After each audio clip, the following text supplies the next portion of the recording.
Hi everybody, welcome back. Today we're tackling a question that we get a lot.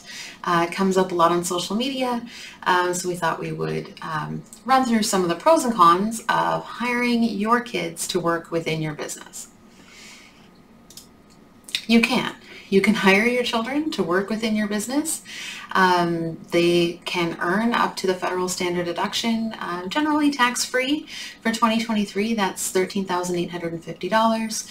Of that, they could put $6,500 into a Roth IRA, again for 2023, to start growing their retirement savings tax-free, which is a wonderful thing. Their wages may also be exempt from federal employment taxes like Social Security and Medicare, as long as you are being taxed as a sole proprietorship and not as a corporation. So those are the pros. Kid gets money, you get a tax deduction, everybody wins, right? There are a couple things to keep in mind. The biggest one, first of all, is that they have to be doing legitimate work for your business.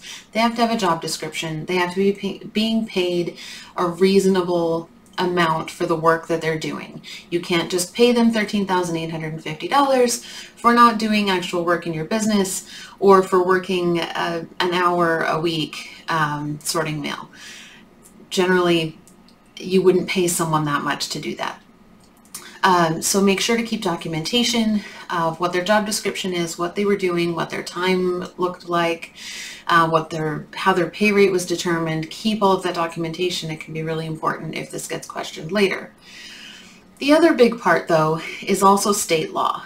So federally, it's very easy. The kids are allowed to work for you because it's your business, they're your kid. Washington State doesn't seem to have those exemptions.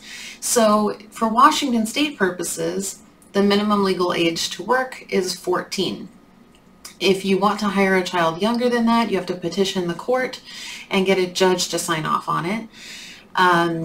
If you find any information different, I would love to see it, but I have not found any exemptions. Hiring kids from ages 14 to 17 require a minor work permit, which you would have for any other teen workers, and the school has to sign off on their work. With Washington State as well, even though your child working in your sole proprietorship business isn't required to be subject to state unemployment, they are still subject to Washington State's L&I, paid family medical leave, and presumably the new long-term care later this year premiums. Those premiums would all need to be paid for this child employee. So if you are an employer otherwise, you have all of those accounts set up with those state agencies. You're doing those filings anyway, perhaps through Gusto. It's not that much more of an administrative burden. But if you don't have any employees, hiring your child can be a huge administrative burden to create all of those accounts and to treat them as an employee. They are required to receive a W-2 at the end of the year. May or may not be required to file a tax return depending on how much they earned and if they had any federal withholding anyway. If you were using something like Gusto, that could happen. So definitely some pros and some cons. It might make more sense for some businesses than for others. We're happy to chat through these things. And like I said, if you talk to an employment attorney here in Washington State and get different information, I would love to hear it. But I have not been able to find anything different. So I hope this helps. Let us know if you have questions. Let us know what we should answer next, and have a great day.